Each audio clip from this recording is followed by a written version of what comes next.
Hey folks, it's Phil Furman here at the Celebrity Deli. This is the first of the Flip Side with Phil on my Flip Side of Life. We're meeting here with the first segment of these guys here, and we couldn't be meeting in a better place. It's called the Celebrity Deli for a reason. And the reason is they have these celebrity sandwiches, and this is my third time eating here. And the gentleman you're just about ready to meet is gonna let you know. But he's been here forever, and I want to introduce him after I let you know real quick. My name is Phil Furman. I'm not only the host of the Flip Side with Phil, I am also the, what is it called? The Morning Tea with Phil show on Facebook. It's your show. You should know what it's called. It's early. You know what time it is. Somebody wakes and bakes that early. But also, you know, we do all kinds of things on that show, and we're just going to have a good time here right now. But one of the first people I want to meet is a guy who looks like he's my grandpa sometimes and my younger brother sometimes, but we grew up together. We've known each other since we were 7 years old. I got your grandpa right here. His name is Wes Johnson, and for some reason he lucked out on being the announcer of the Washington Capitals. But if that isn't enough, he's most of the Xbox voices on some of those Xbox games from here. So, Wes, how are you, brother? It's good to see you again. All flashing. Well, you're flashing your ring. Check this out. Put your bling out. Bang, bang. Get the bling. Bring the bling. So, how are you? I'm doing all right. I'm doing all right. This is my happy place right here, coming out to the deli. So, and then hanging out with friends, having a bite to eat, getting to know new folks. How you doing? I'm doing well. Pleasure, sir. Yeah. And you brought your lovely daughter Taylor out with us, so what's not to like? All I can do is say, you know, here at the Celebrity Deli, sometimes some of the sandwiches are not named after celebrities, because one's named after me, and I invite all of you guys to eat me. Yeah. Where's the drum and cymbals on that one? Cha-ching. Well, that was Wes, and you'll be talking to him in a second as we get back into it. But the next person I want you to meet is a young man who's matured beyond his years. I met him when I went back to WVU as an adult, and since then we've known each other over 16 years. I've watched him go from a college alum to a dad to a husband. Julius, good to see you. How you doing? I'm doing well. Thank you for having me. Always good to have some time and a good bite to eat with some good guys. Nice to meet you guys for the first time. I've been friends with Phil for a long time. Long time, going on 20 years. I met him at West Virginia. So our relationship has just been expanding in the different ventures. He's been like a mentor to me, keeping me calm, you know, because he's wise beyond his years as well. But has he been like a granddad to you? That's what I want to know. Cha-ching! You hit it again. Yeah, I wasn't going to go there. Bang, bang. But a good guy, so I'm glad to be able to spend some time with these guys on Saturday and get a bite to eat and share some stories. All right. Now, we do have two more gentlemen, but the gentleman who's here now, this guy, you know, right after coming out of the city, going into the suburbs and going through everything, I met him. He's a restaurant owner. His name is Dane Word. Dane. Pleasure, sir. It's been years. Thanks for having me. How are you? Yeah, I'm doing great, my friend. I'm doing great. I'm still living here in Northern Virginia. And out of the restaurant business, I went into deeper dive into general real estate brokerage. I have a brokerage firm. And keep it busy these days, no doubt about it. One of the neatest things was to get reunited and to be able to come here and see you come to this place. I've been coming to this place for almost 40 years. You've been coming here to the Celebrity Deli? Yeah. So, no, but you've been in here? I've been in here. Isn't that crazy? Yeah. And you two never met before. That's right. We just passed and now chips I know and why passed he's it. doing all the announcing. Listen to that voice. Unbelievable. I got into the yard sale. Yeah, it's impressive. But you and I go way back, and way back, and in a weird twist of fate, we met with other people that we know in common, and here we are again.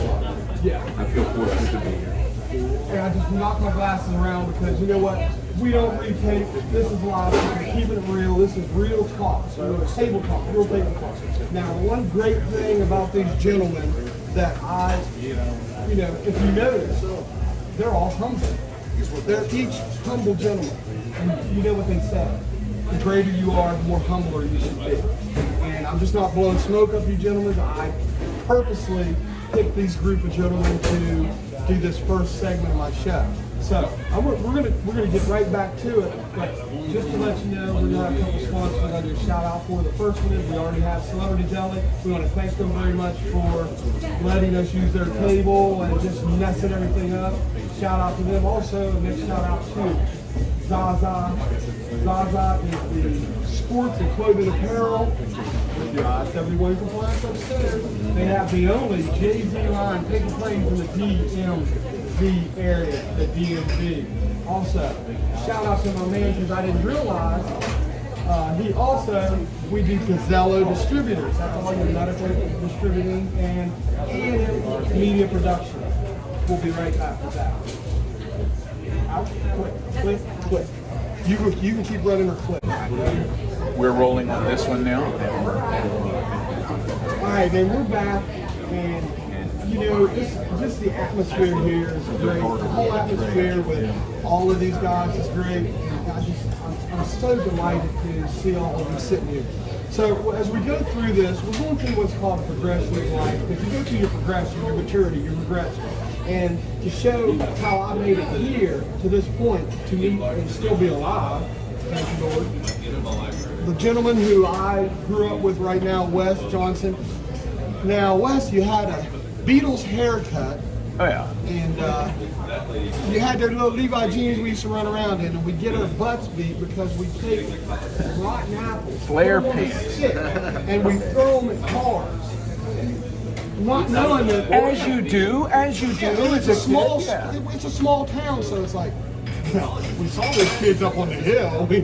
One of them was black, so that really narrowed it down. And then the two little hippie kids, that's the booty. Well, first of all, we came in from out of town, but they still knew you were. But they knew who we were. But we were out of towners, and you were like the only black kid in town, so we stuck out like sore thumbs. Everybody else in town had like crew cuts or skinheads. Oh, yeah. We're running out there with long hair and flare pants, and Phyllis run around, and we became fast friends. And I guess when you don't fit in anywhere else, but you fit in with each other, we created our own club. Had our own little everything. Our little everything. That hillside, that whole little neighborhood was our kingdom, wasn't it? It was, and it was huge at the time. Everything seemed like the world was so wide open. You go back there now, and it's like a postage stamp. But at the time, everything was so wide open. We had train tracks we'd run on. I still remember your grandfather. One image that sticks in my mind of his grandfather is of taking a pitchfork out near a big open fire, catching a huge snake, holding this thing up, and we're like, what? And he's got this snake on a pitchfork writhing around, and he just takes it and tosses it into a fire in the flames, and we're like, holy, that's respect Old right school. there. That's old He school. was old school. Yeah. Well, you're talking 1970, 71, we were 10, 11 years old. Yeah. Now, one thing I do remember is We met each other when we were 6. we would try to run from your brother, but he was faster than Wes. He would catch So up, I'd have yeah. to run and then wait for Wes, and Ricky would catch up. Yeah. Wes's brother Ricky, he's going to be he's on our showcase. May 28th, 29th, I have a big showcase venue called the Bourbon and Beer Country Showcase. And the Ricky Johnson Band's going to play. Ricky Johnson Band, he's been doing music for years. The thing is, we all went off to do our own things, I mean, Phil goes off to become this incredible running back and has been doing so many wonderful things over the years, known by so many people as coach, but you've done so many different things. I'm like a jack of all trades. Rick is like a jack. The thing is, you MacGyver your way through life. You know what I mean? A lot of people say, well, I'm going to be this and I'm going to be just this one thing. No. Have yourself a goal. Set yourself a goal. Have an idea of what you're working towards, and then let the river carry you to wherever it's going to go. Yeah. That's how we reconnected, actually. 3 years ago when I moved back in this area. I got in contact with Wes. Of course, at the time I didn't know. And we met before then. Well, yes, back we did. Back in Alexandria, yes. At Southern Towers, and I come up, and we were standing right next to each other, and we hadn't seen each other in what, since we were kids. Since we were kids. You didn't realize it? We didn't realize who we were, and suddenly it It's just. a 7-Eleven. It was, Southern Towers. it was outside where I was waiting for something. It was at Southern Towers, and I was outside the building you lived in because I lived in a different one. And I was waiting for somebody, and I'm sitting there, and I'm looking at you, and you're looking at me. We're talking, and I just sort of, and I don't know why I did, but just like, Phil. And you were like, what? You know, how do I know this guy? And we started talking, and suddenly it was like, wow, the years just Then we had disappeared. seen each other since you moved up here. Now he moved to Kingwood. And now you know we're gonna chop it up. I'll tell you my daughter. Yeah. I got a young rebel daughter that teaches me this young slang. So anyway, Wes's family moved to Kingwood.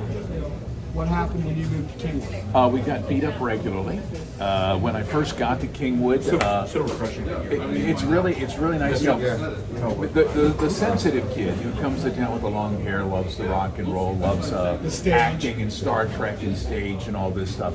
And all these guys out there going, hey, nice to see you. Yeah, let me tell you something.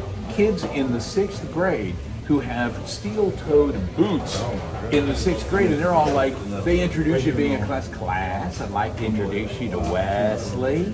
And they say, okay, so we go in, and they take us around the back. Come on, we want to talk to you. You know, welcome here at the playground. Go around the side. Next thing you know, about 6 or 7 guys grab you by the arms and legs, stretch out, and everybody takes turns kicking you in the neck, face, groin. I mean, you're lucky you lived through all this stuff. And the thing is, Phil, in order to survive, had to survive this town to do the things that he was going to do in life. To be able to find who you are, stay true to who you are, when you have people who brutally try to oppress that, is very difficult. Very difficult. You know, they'd be very surprised to know that I've been happily married for 30 years. I have 3 full-grown kids when they were pretty certain that I was absolutely gay because I love theater. You know, but that's the thing. You can't label anybody. I am a huge ally to the LGBTQ people. I've been in a John Waters movie. You know, I've done all sorts of things. I've done stage, I've done film, I've done radio, television.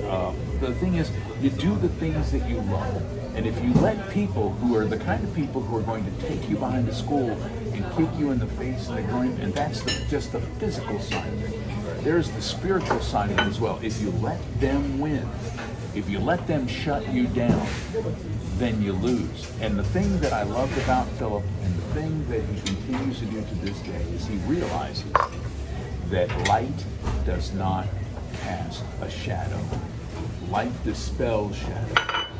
So never let somebody dim your flame. You're right. Sorry, don't mean to preach, but No, cheers. I'm gonna tell you. Listen, here's the thing about it.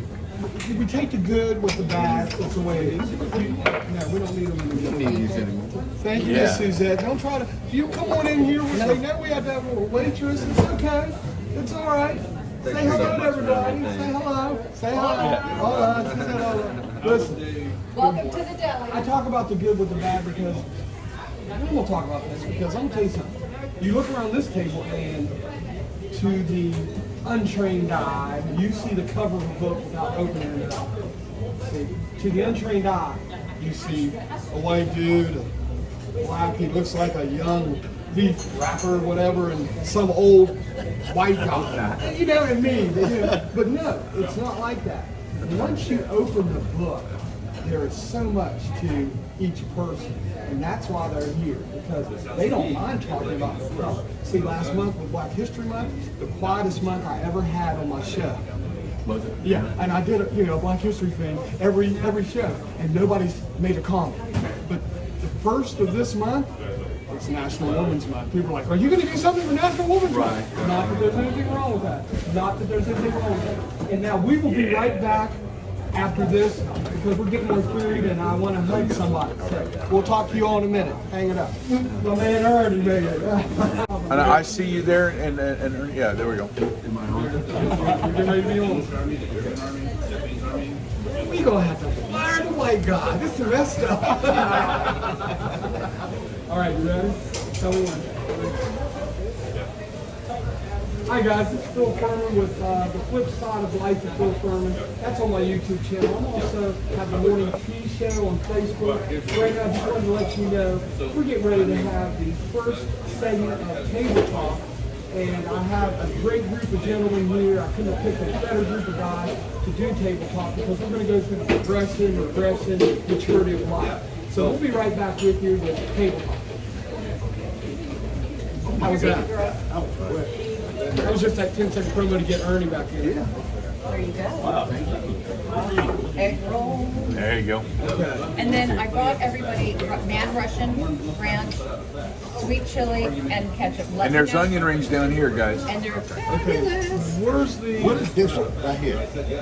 That's a sweet chili sauce. Oh, no, that's a steak. Oh, that's You want steak a and cheese egg grilled roll. steak? Yeah. I like that. All right. Yeah. With bacon on it. It's already pre-made.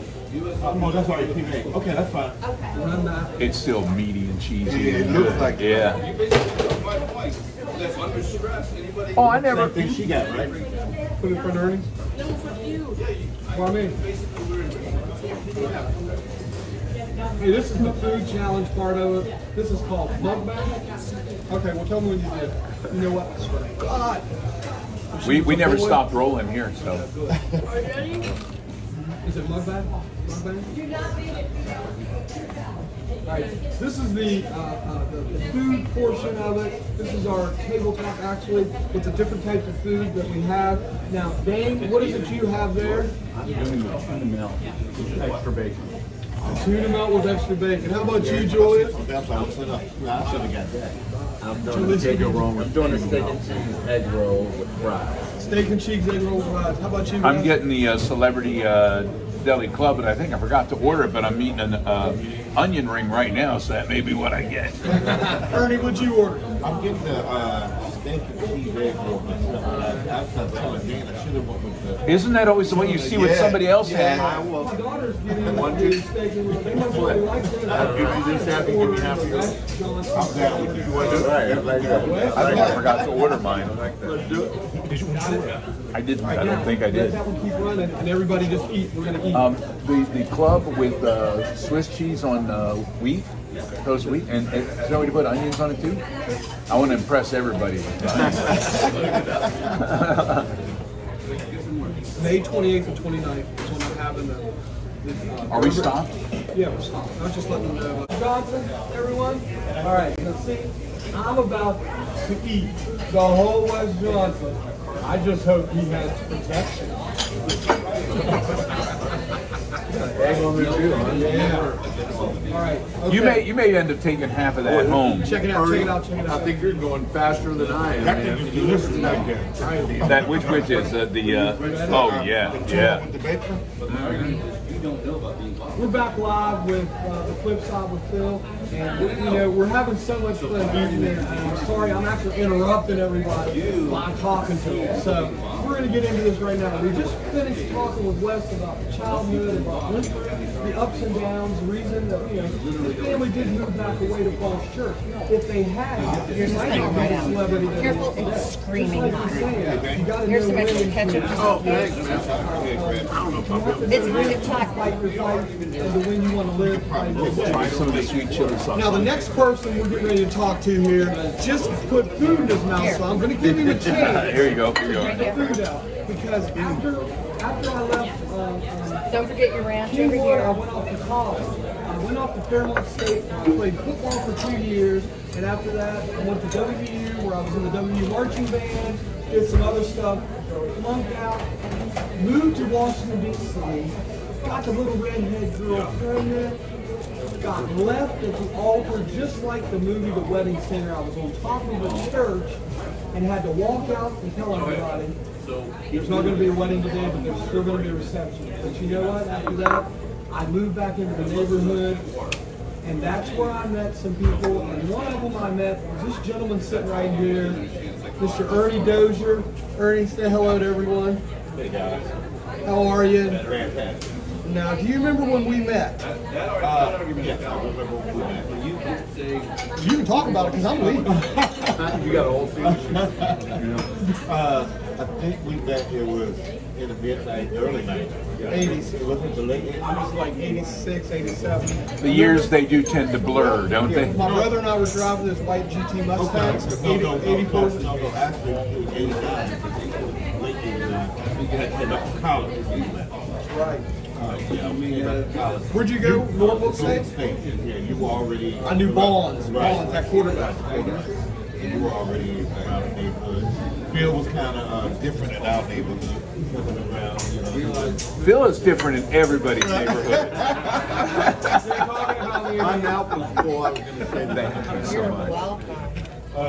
Our neighborhood, Phil Now, coming in. I just fished out the best. Bringing his friends from West Virginia. It's all about the The pickles. Street was a neighborhood that we were the original neighborhood for the Celebrity Deli. You can say if we're gonna talk about it all. Don't worry about it. So it was a heavily drug affected area. And we tried a lot of shootings every night that went around there. So for a guy like Phil to move around there and to be caught up in the middle of that. And Phil had a nucleus apartment that everybody kind of hung out at. Meaning that when the police chased you, you run into Phil's apartment. Right on the He was right there corner. on the corner. You know? And his mom would vouch for you. She wouldn't let the cops come in and drag you out. You know, and so Phil became really cool with the neighborhood. You know, almost infinite because everybody else grew up around there. You know, everybody else grew up around there. You know, everybody knew each other. He was like the neighborhood Switzerland. There you go. Yeah. There you go. Yeah. He was the neighborhood Switzerland. Why did the police not come in my house? No, I didn't know. No, you know what? And Ernie's making light of it and he's saying it, like I said, we're gonna keep it real. I didn't know anything about what I was doing. All I knew was all these guys went and played basketball, but they were wearing $150 shoes and had wads of money in their pocket. And I would be like, well, how'd they do that? I was so naive. I come from West Virginia where I did not know this. I did not know. So what you have to do as a chameleon is adapt. And I always say I have the chameleon effect. So I had to learn to adapt, and I did. And they were like, listen, we put this little weed in a brown vanilla, put a little scotch tape on it, $10. One of those were $10, and then they went for 20, right? And if you worked a morning shift by noon, you made probably, $500,000. If you stayed out there and grinded from morning to night, like some of them did, you could make up to $2,000 to $5,000. And that's before crack came around. And once the crack pandemic hit, and you know what? Allegedly, we sold these things. Allegedly. I use that word, I don't know if that year is. So anyway, but they didn't tell you the negativities of being a corner boy, and that is one, you get shot at about every other day because people are going to try to rob you who want your money.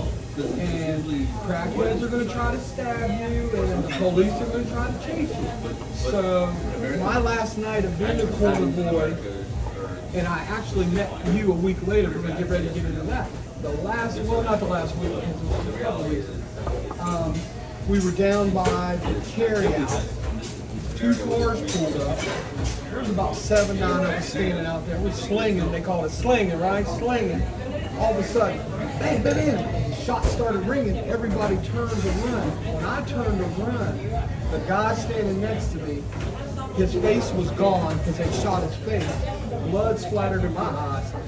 I turned, and by the way, my nickname was Rabbit growing up. I turned into Rabbit. I left everybody behind. I ran for an hour and didn't stop. And when I did, I said, what the fuck am I doing? I'm from Kingwood, West Virginia. And that was the next morning. I left and moved to Virginia into my aunt's house. We'll be right back after the next. That's right. This segment brought to you by crack cocaine. It will keep you up all night.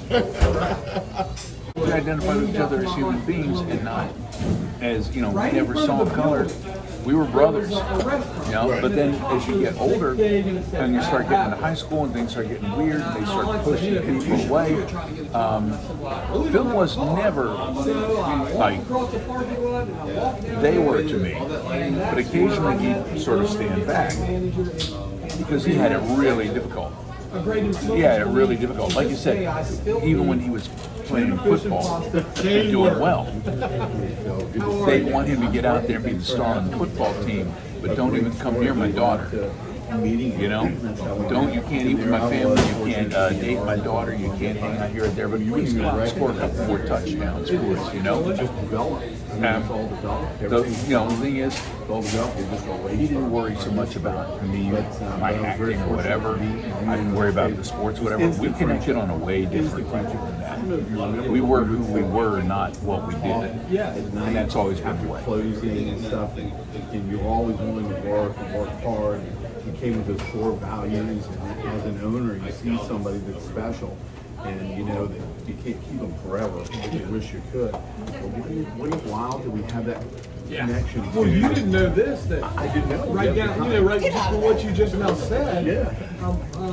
I was just glad to be alive, one, so I was willing to work a real job. I was willing to work.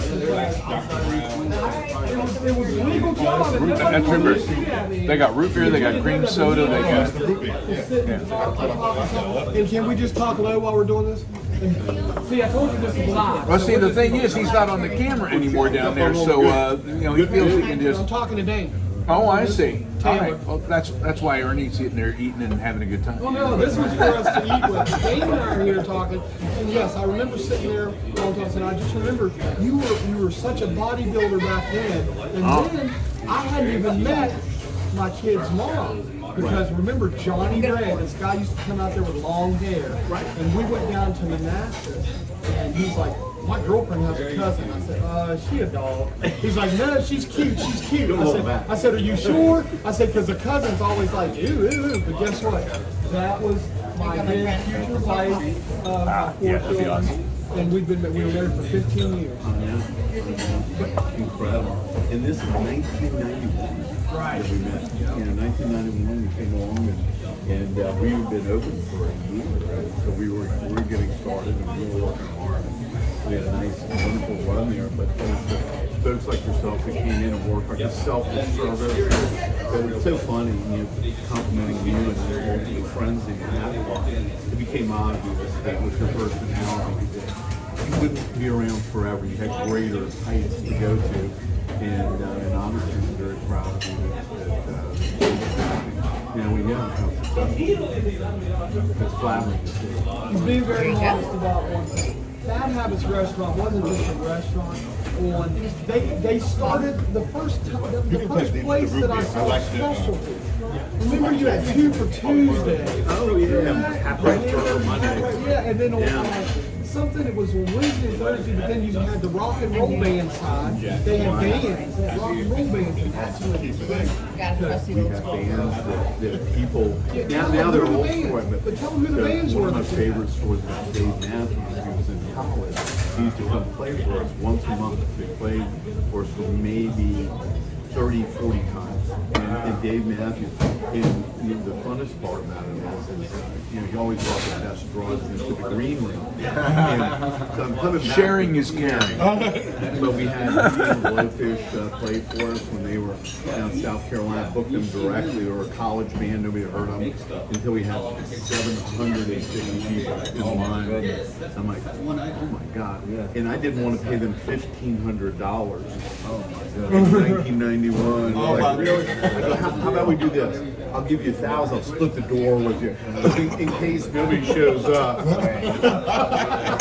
You weren't trying to lose all Yeah, that. no. And I was just about $1,500. That's like $5,000 today's money. Yeah. And, Can you imagine Darren's record said? but is that funny? Yeah. So that's who I booked. He was dealing with it. He was the one I dealt with. Yeah, to book the show. Yeah. And so they're like in the dorm room wasted. I'm like, yo, dude, but you got to get like a sound guy up there. I'm like, man, really $1,500. Anyways, time improves, and sometimes things blossom, and it's really money. But we all met there for a reason. I feel fortunate that we became friends. Well, the good reason is I would have never met my wife, ex-wife now, but my wife, and I would have never had the 4 beautiful children that I have. So that is a good thing about that. And we'll be right back. Just going along. Well, we're rolling over here, so. And we're back with the flip side of life with Phil Furman. Having a great time here. Everybody's having a great time, or at least they're acting like they're having a great time. But I'll tell you what, when you put food in front of people, you can't go wrong. So we just finished talking about how I was working at Bad Habits Restaurant with Dane work, and then I left there because, like he said, I wanted to go on because I started coaching at Yorktown High School after I met your former coach, who became my father-in-law. And, yeah, coincidence. And I started coaching, but every time I go to try to get a head coaching job, they'd be like, well, you don't have your degree, you don't have your degree. So then we moved to Richmond, same thing, try to get a head coaching job. You don't have your degree, you don't have your degree. So then I moved family, we moved back to Morgantown, West Virginia, and in 2005, I went back to college. It was after divorce, unfortunately, but still got the kids around. I can't get rid of everybody wants to do one. And that's where I met the next portion of the progression of life, and that is Julius Hawkins. Do you remember how we met? Now, I'm going to tell you, and then you can go from where I let off. Now, the reason we met was because I was a mentor and tutor for the WVU men's football team, and they called me on it was like a Saturday or Sunday morning. It's like 9 in the morning. They're like, hey, Coach Phil, do you know how to grill? Well, hell yeah, I thought every black man knows how to grill. So they're like, well, if you grill for us, then I said, well, you keep my girl drunk and just get some weed. And they said, okay.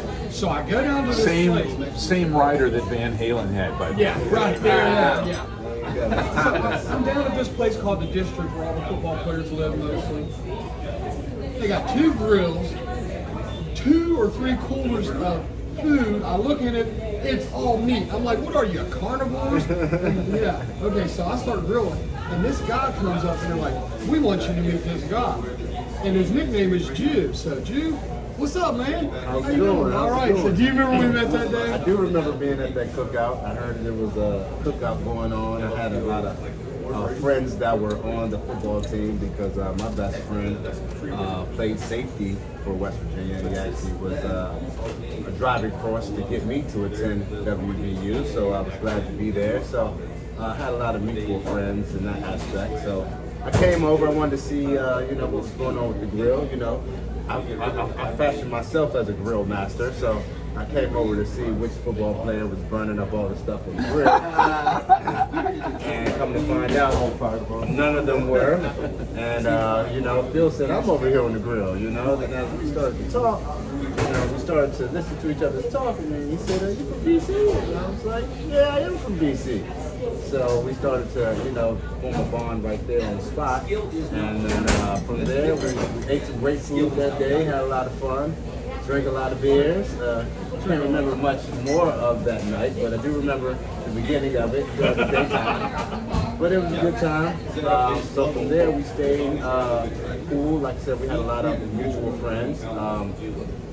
Because you were doing the tutoring for the football team as well. I was remember I was a TA for that professor and grad assist, so I actually got you in a couple of classes. Yes, you did. You did help me get basketball class. Special consideration for some classes that I needed. So that was also very appreciative as well. And I also attribute Phil to helping to spark my flame and training because you were the first one that helped me. I started coaching with you, helping you out with your camp, your football camp out there in West Virginia. Kids camp it was.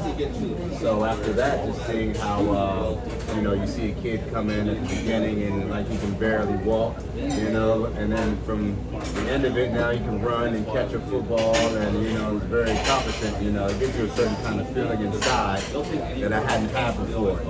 So I started to chase that feeling, and it kind of brought me into training. So I kind of get that feeling as well doing personal training, able to help people reach goals that they have and see their progress or when, you may have started with them and then how they are, currently or when they leave and they go on their own and continue their own fitness journey. So I definitely thank you for that. for sparking that flame inside me that I didn't know I had. I remember that class you took. It was that weightlifting class at Stansbury Hall. You got in that class. Now, once again, like I said, all these guys at this table are so damn humble. I feel like such an ass because I'm not. I try to be humble because they say the greater you are, the humbler you should be. So I really try to be humble. But Julius, what people don't know, he's not just a fitness trainer. He's a private fitness trainer, and the vice president before his wife is who was one of your clients. Or something like that. I know we don't supposed to talk about it out loud. I don't know who was it. You know, No, it wasn't mine. It wasn't mine. Whose It was it? wasn't mine. But you were in that same area, location. Yeah. Okay. See what I'm saying? I was in a very Humble gym. good area. Met a lot of influential people, important people, but they're very humble in the gym when everyone's, stripped off and screaming under a bar. Everyone's very humble. So it was a good learning experience for me. I did a lot of networking there. Met a lot of awesome people. It kind of helped me learn how to communicate with a lot of different people from different aspects, just about nothing, so it's great. It's great. And the good thing about this is we are alone. We're not just friends. We're alone. I never knew how great it was to be able to say that when you go back to college and finally get your degree with this young man, and we got it. And, to be able to say, hey, you're an alum buddy, aren't you? And say, yeah, So because for all those years, I was made to feel like I couldn't get that job. Like now, I got 3 degrees now, and I don't know any more than I knew, but it's just that point of when you're in certain circles and people be like, you know what, you'll be a good job, you get your degrees. And it just feels great to be able to say, well, I got my master's and I taught a couple of college classes. Actually, one of the classes we had with the basketball players. And that day, I remember talking to Joe Mazzulla. Joe Mazzulla went to W and played, NBA a little bit, I think, and now he's coaching in the NBA. I remember we were doing bounce passes, and he kept going, oh, I can't do it. I kept doing it. I said, go sit down, Joe. That night, WVU was playing somebody, and I watched him throw a full-length bounce pass to Joe Alexander, who took it in Thunderdome. And those guys, Johnny West and all of them, were in that basketball class, and Julius was in that class. And were you in the Frisbee class too? No, I wasn't. You weren't in that one, but it's so funny when you're in those classes with those athletes. Well, yeah, those classes do exist. Ultimate Frisbee, they get mad when they lose. That's the thing about it. Competitive. Yeah, I mean, you're still competitive as hell.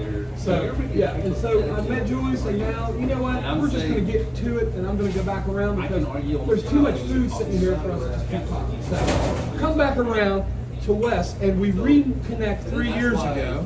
Yeah. And Wes, who is very humble, and if you think his voice sounds familiar, the biggest thing, I love it to death that anytime I say, do you know my friend? He's announced, they're like, who's that? I say, let's bring the fury! There it is. Now, did you invent that? Did you make that up? Or did somebody Unleash give the it? Fury was something that was put together by the Caps game operations group, and they put a video together, and really it was from Tom Green saying "Unleash the Fury" in the movie Road Trip. Right. And at the end of this segment, with a bunch of different pump things from different movies, and he yells "Unleash Fury," the crowd would start yelling, and what would happen is eventually I started doing an additional rant at the end of it, where I would also end up screaming and "Unleash the Fury." So for about a decade or more, I'm yelling "Unleash the Fury" at the top of my lungs, and people are screaming and yelling and going nuts. And it sort of helps that you've got somebody like Alex Ovechkin on the ice, and they're a little bit. I mean, I've been doing the announcing for the Caps for about 21 years. It took me 18 years to get this puppy right here, but it's still the best ring a dude ever gave me. So very happy for that. But I mean, people who know me for one thing or another, but I do a whole bunch of different things. Like there are some people who know me for the video game voices I do, but don't know I do the Caps, and their minds get blown. They realize it's the same guy doing it, or the films. I was in a John Waters film, or doing. Please announce your film that's coming up that we're going to Uh, red carpet event on. We're doing a thing called Volkov Origin, where I'm playing a Catholic priest, which some people find very, very funny. I'm going to be doing a Star Trek fan film called Farragut Forward, where I'm going to be playing a Klingon. They did some Klingon makeup on me recently, with a full walnut head and the whole thing, and that was great. And that one is still kickstarting. They're like 50% to their fundraising on that one, which is a good group to be in. I mean, they've had guest stars in that thing from Walter Koenig, who was the original Chekhov. Stan Lee was a guest with them at one point. So I'm happy to be doing some of that with them. But I just had a pilot that I did that got turned down at FX, which is a Lee Daniels thing. But they're probably going to redo it. They're just going to redo the thing, which means that I may not be in it, but that's okay. Like I say, onward and upward. Things happen for a reason. One door So closes, another one opens. yeah, exactly right. Exactly right. But I keep going. Keep it going. That's all you can do. That's right. And next year, I want to tell you, this gentleman here, like I said, we were corner boys at one time. And you know what? We're still alive, and that's the best thing because we know a lot of guys who aren't alive. But what you don't know is that as life goes on, this gentleman right here, he's an agent to the stars. And my agent said, Ernie, tell us what you're doing there. Who you're doing. All right. Wait a minute. No, we're not gonna go there. We're gonna get in trouble doing that right now.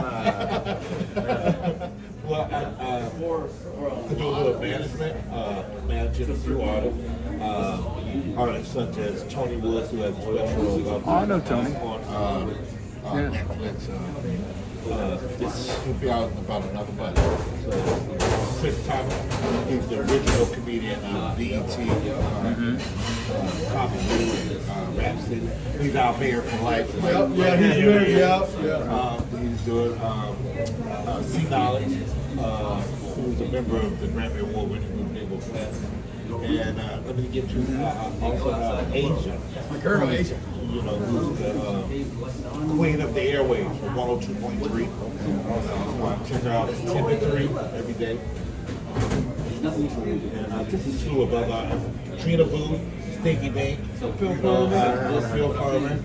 You know, I can go on and I don't want to. You got Stinky Dink? Yeah, I don't want anybody to get mad that they didn't see it.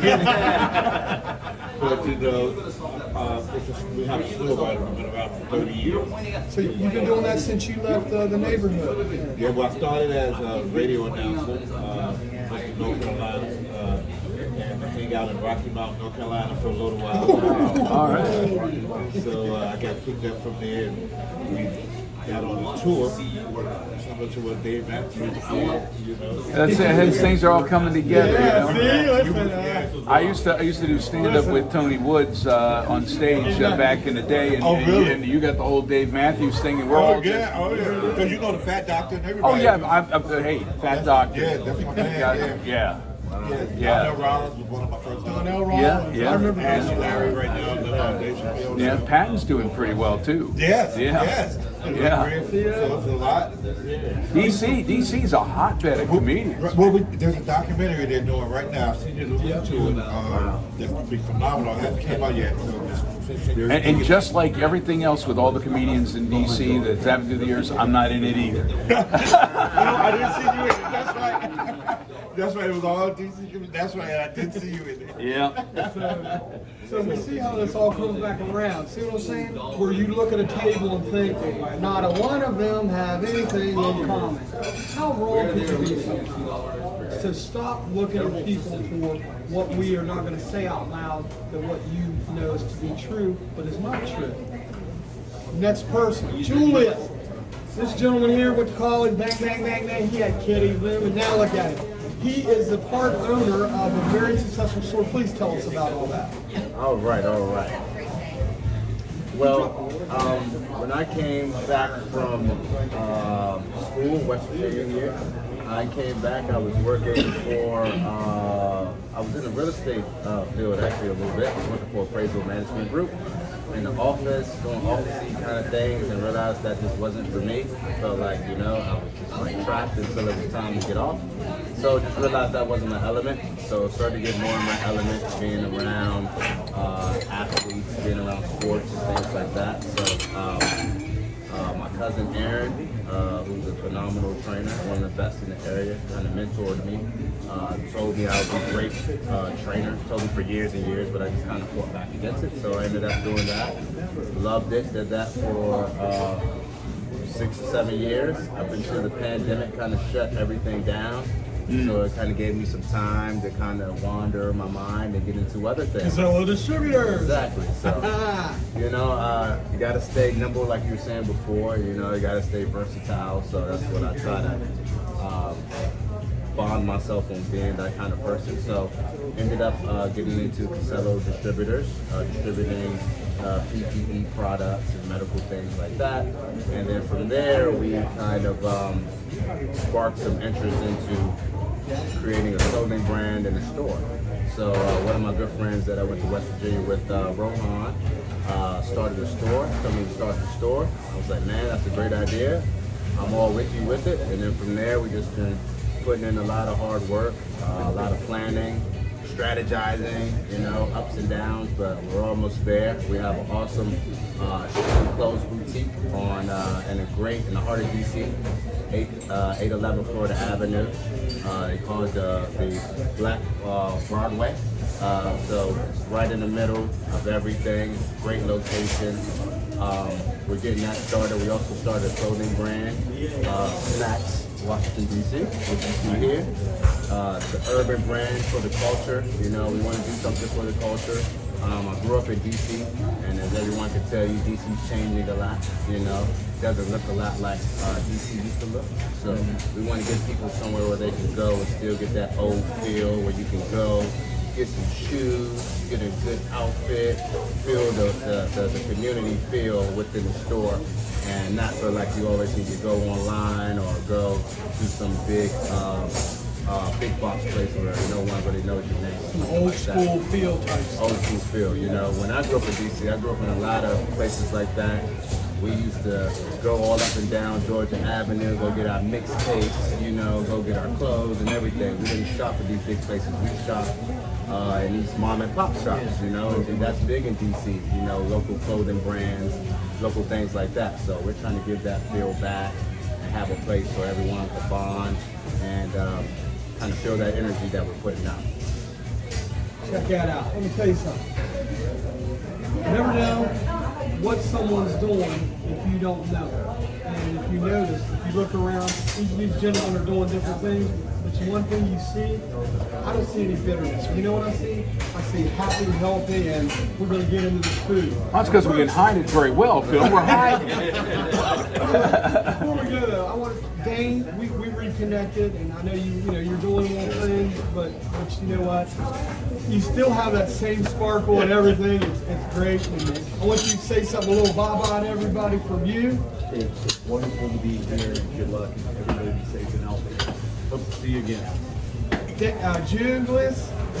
Thank you for having me. Always a great time when I can speak and also spend some time with some good guys. So everyone stay safe, stay well, and we'll see you guys soon.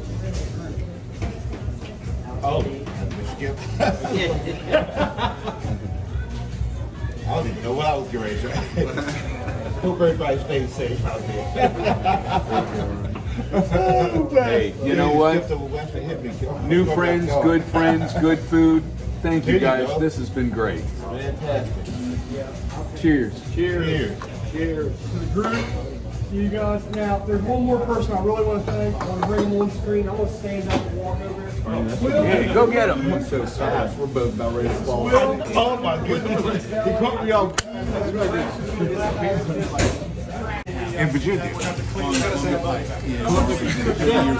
Oh yeah? In 1994? Were you there? Opened in 89, sold in 2000. Wow, I think I've probably talked to you a few times trying to buy that spot. Phil Furman with the flip side. We'll see you all again.